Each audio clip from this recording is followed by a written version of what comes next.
امانه فعلا ما تستاهلش غير بقكم. على فكره يا بنات هي اخدت لون وهي جوه الكيس تمام، بس مش اللون ده.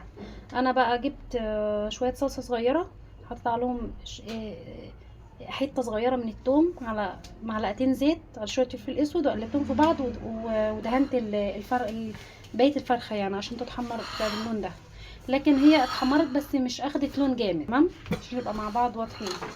انا عملت الفرخه دي وعملت جنبها شويه محشي.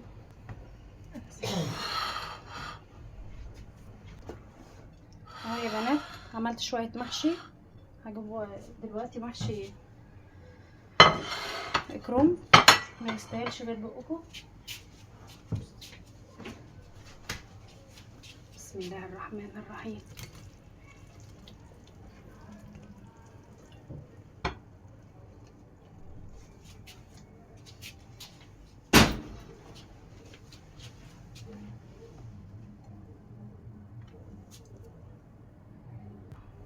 طبعا الاكله دي يا بنات في السقعه دي محتاجه شويه محشي يدفونا، والاكله ده اصلا اكله الفراخ دي ما ينفعش يتاكل معاها حاجه غير المحشي تمام، لان ما ينفعش ناكلها برز وطبيخ والكلام ده. فاحسن حاجه ان احنا ناكلها جنب نواشف، محاشي بقى، مكرونه بشاميل الكلام ده تمام. لو عجبك الفيديو لايك وشير يا بنات، وما تنسونوش اللايك يا بنات. شكرا والسلام عليكم ورحمه الله وبركاته. السلام عليكم ورحمه الله وبركاته. اللهم صل وسلم وبارك عليك يا حبيبي يا رسول الله. ازيكم يا بنات عاملين ايه؟ يا رب دايما تكونوا بخير. النهارده ان شاء الله هنعمل فرخه محشيه باذن الله في الفرن. اول حاجه هنجيب الفرخه نغسلها كويس قوي بالملح والليمون والدقيق كويس قوي وننشفها كويس. بعد كده عايز اتبل الفرخه بقى. هجيب بصلايه كده،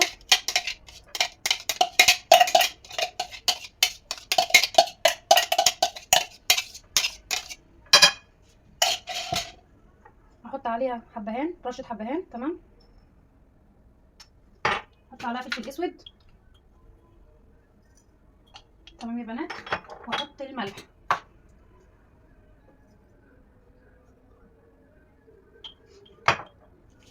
همسك التتبيله دي يا بنات ادعكها كده في بعض. ممكن احط كمان رشه السبع بهارات.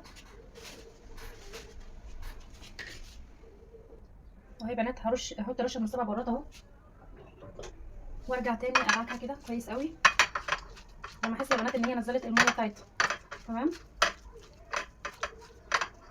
اهي يا بنات. بعد كده اجيب الفرخه زي ما قلنا بعد ما اتنضفت كويس قوي، ارجع تاني انا نشفتها، بس هرجع تاني اتاكد ان هي ايه، اجيب منديل كده واتاكد ان هي ما فيهاش اي حاجه تمام يا بنات. بعد كده امسك الفرخه بتاعتي ادعكها كويس واتبلها.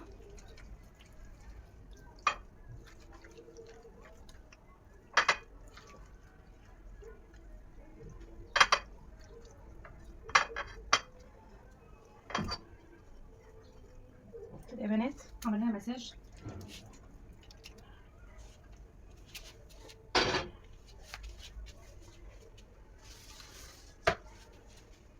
بعد كده يا بنات هسيبها تتبل في التتبيله دي شويه تمام.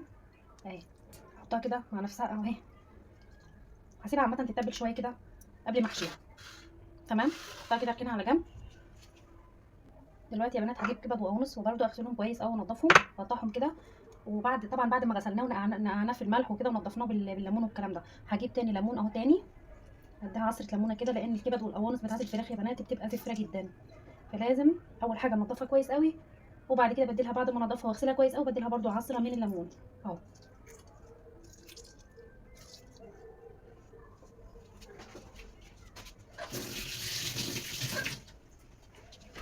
بعد كده يا بنات بتبلها، هديلها معلقه صغيره من الثوم، هديلها فلفل اسود تمام، رشه حبهان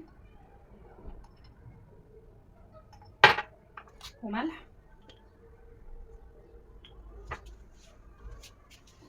وكمان كمون، لان الكبده بتحب الكمون فهحط عليها كمون اهو.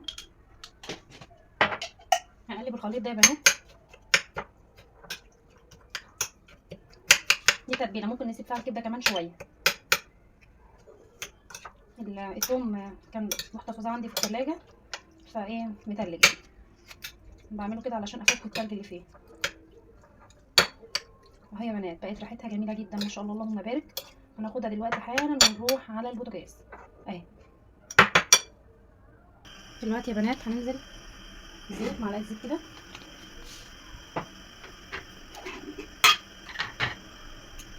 ننزل عليها معلقه او نص معلقه سمنه بلدي كده،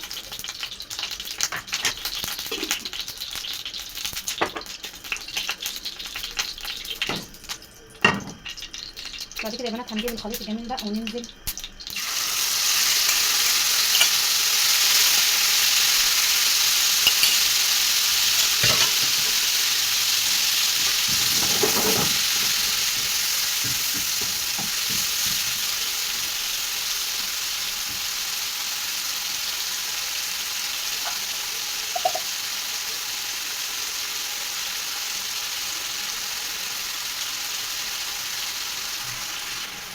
عليها يا بنات بصله مفرومه،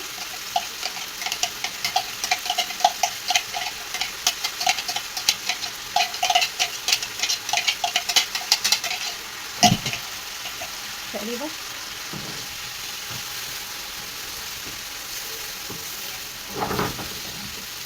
كده يا بنات. بعد كده هننزل برشه من القرفه اهي يا بنات، رشه كده من القرفه،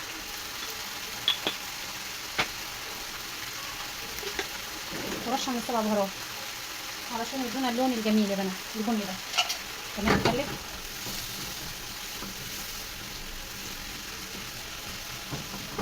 ما شاء الله اللهم بارك. الريحه عسل قوي يا بنات اللهم بارك يا رب. تمام يا بنات. هكون هنا غسله رز الكميه اللي انا عايزاها طبعا حسب ما انا يعني انا الحاجه فرخه 2 ده طبعا على قد الكميه اللي عندي الفرخه اللي عندي. طبعا يا بنات لو اديت حاجه من الرز ده بنكمل سواها وبنرجع ناكلها بتبقى طعمها جميل جدا.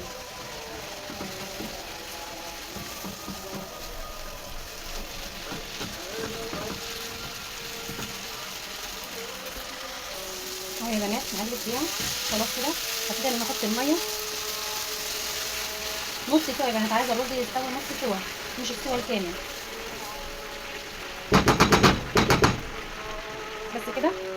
هدول عاوز ملح هنظبط الملح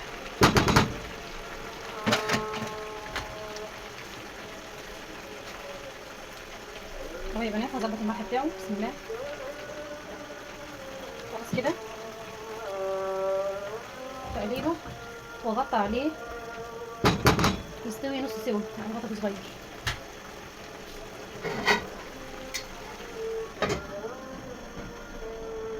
خلاص يا بنات الرز اهو استوى نص سوا اهو وسبته يبرد شويه. خلاص يا بنات تمام. ودي الفرخه المتبله عندي اهي اللي انا كنت متبلاها كده ان انا بسم الله احشيها بسم الله الرحمن الرحيم.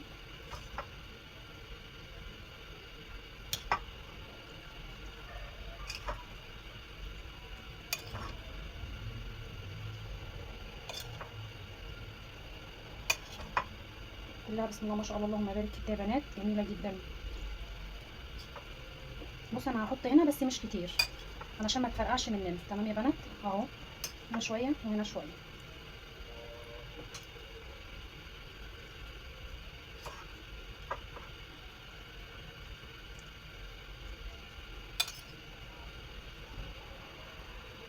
مش كتير. هو الرز ما قلقش ان انا احط جواها رز علشان انا اصلا الرز ده مستوي نص سوا. انا ما قلقش من الحته دي خالص يعني هي حاجه بسيطه كده ويستوي. فانا احط من جوه براحتي لكن من الجناب ده ما احطش كتير عشان الجناب ما تفرقعش مني. تمام يا بنات اهو. كده انا ايه نقفلها كده كتفها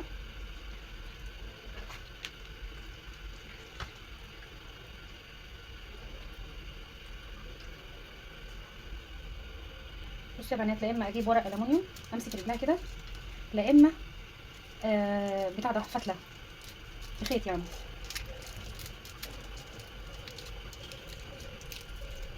عشان اضمن انها تفضل ايه زي ما انا مكتفاها كده اهي يا بنات. بعد كده يا بنات هجيب كيس حراري كبير كده تمام. هدخل الفرخه دي جواه او ممكن قبل احط الخضار الاول. تمام دي اجيب الخضار اهو يا بنات جبت صينيه، جبت الفلفل الحراري اهو. تمام، هنزل فيه الخضار عباره عن بصل وطماطم وكمان جزر اهو. بسم الله.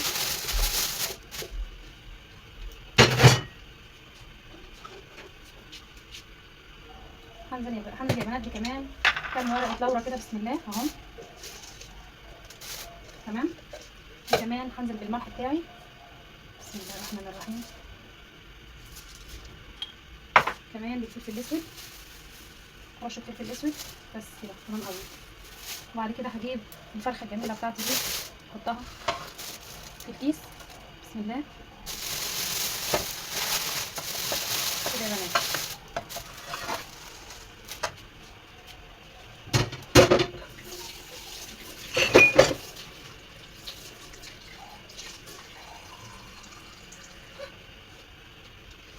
في الكيس يا بنات قبل ما اقفله هحط كوبايه من الميه السخنه. بسم الله الرحمن الرحيم. بس كده شكرا. هقفل الكيس بقى بالرباط بتاعه.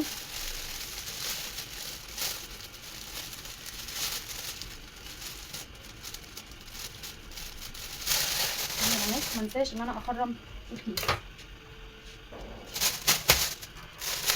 لازم نخرم الكيس يا بنات عشان ما يتفرقعش في الفرن. تمام،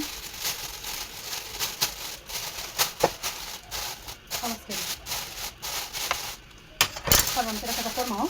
هدخله الفرن على درجه حراره 180 من النص ونشوفها مع بعض باذن الله. اهي يا بنات بسم الله ما شاء الله، عسل قوي. طلعت معانا فعلا ما تستاهلش غير بقكم. على فكره يا بنات هي اخدت لون وهي جوه الكيس. تمام، بس مش اللون ده. انا بقى جبت شويه صلصه صغيره، حطيت عليهم حته صغيره من الثوم على معلقتين زيت على شويه فلفل اسود وقلبتهم في بعض ودهنت بقيه الفرخه يعني عشان تتحمر باللون ده. لكن هي اتحمرت بس مش اخدت لون جامد. تمام، عشان نبقى مع بعض واضحين. انا عملت الفرخه دي وعملت جنبها شويه محشي اهو يا بنات. عملت شويه محشي، هجيب دلوقتي محشي كرنب ما يستاهلش غير بقكم. بسم الله الرحمن الرحيم.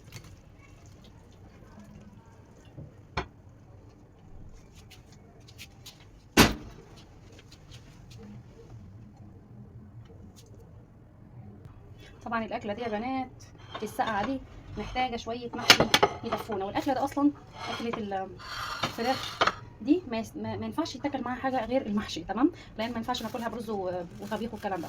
فاحسن حاجه ان احنا ناكلها جنب نواشف، محاشي بقى، مكرونه بشاميل والكلام ده.